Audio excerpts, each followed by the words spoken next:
दक्षिण पश्चिम बंगोपसागर और भारत महासागर अंचल लघुचाप सक्रिय होइछि।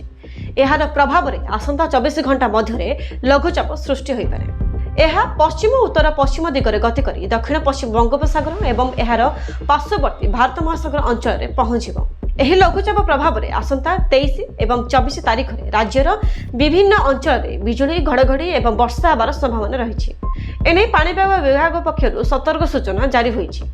मालकानगिरी, कोरापुट, नवरंगपुर, कलाहांडी, मयूरभंज, कटक, केन्दुझर, बालेश्वर, जाजपुर एवं भद्रक समेत जिलागुड़िक बिजुली घड़घड़ी सहित घंटा प्रति 30 ରୁ 40 किलोमीटर बेगरे पवन बहिपारे बोली पाणीपाग विभाग पक्षर पूर्वानुमान करा जायछि। सेहीपरि मालकानगिरी, कोरापुट, रायगड़ा, नवरंगपुर, मयूरभंज, बालेश्वर, भद्रक, कटक, जगतसिंहपुर, केन्द्रापड़ा, खोर्धा, पुरी, केन्दुझर, जाजपुर एवं कलाहांडी आदि जिलागुड़िक बिजुली घड़घड़ी सहित वर्षा होबार मध्य संभावना रही।